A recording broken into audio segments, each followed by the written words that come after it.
Friends, మీకు ఈ video నచ్చితే లైక్ చేయండి, సబ్స్క్రైబ్ చేయండి.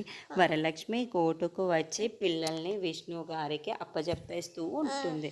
ఇంతలో అక్కడున్న విష్ణు అయితే, ఇక నువ్వు హ్యాపీగా ఉండవచ్చు వరలక్ష్మి, ఎలాగైనా పెళ్లి చేసుకోవాలనుకుంటున్నావు కదా, అర్జున్ దాస్ని పెళ్లి చేసుకొని చాలా హ్యాపీగా ఇక్కడ నుండి న్యూ లైఫ్ని స్టార్ట్ చేసుకొని భర్తగా బ్రతకొచ్చు అని చెప్పేసి అంటూ ఉంటాడు.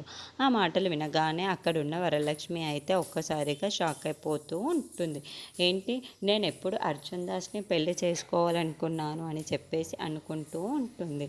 ఇంతలో అక్కడున్న విష్ణు మాత్రం, అవును వరలక్ష్మి, నువ్వు ఇక హ్యాపీగా ఉండవచ్చు, నేను పిల్లల్ని తీసుకొని వెళ్ళిపోతున్నాను అని చెప్పేసి అంటూ ఉంటాడు.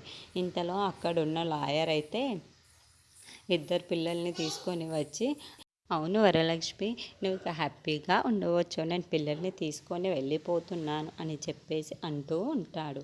ఇంతలో అక్కడున్న లాయర్ అయితే ఇద్దరు పిల్లల్ని తీసుకొని వచ్చి విష్ణుకి అప్పచెప్తూ ఉంటాడు. అది చూసిన వరలక్ష్మి అయితే చాలా బాధపడుతూ పిల్లల్ని చూస్తూ ఉండిపోతుంది. ఇంతలో అక్కడున్న పిల్లలు అయితే చాలా కోపంగా వాళ్ళ అమ్మని చూస్తూ వరలక్ష్మిని అసహించుకుంటూ ఉంటారు. ఇంతలో అక్కడున్న వరలక్ష్మి అయితే పిల్లల దగ్గరికి వెళ్ళి వాళ్ళతో మాట్లాడాలి అని చెప్పేసి అనుకుంటూ ఉంటుంది. అది చూడగానే అక్కడున్న వెన్నెల అయితే, నాన్న ఇక వెళ్దామా అని చెప్పేసి అడుగుతూ ఉంటుంది. ఆ మాటలు వినగానే అక్కడున్న విష్ణు అయితే, సరే పదండమ్మా వెళ్ళిపోదాము అని చెప్పేసి అంటూ ఉంటాడు.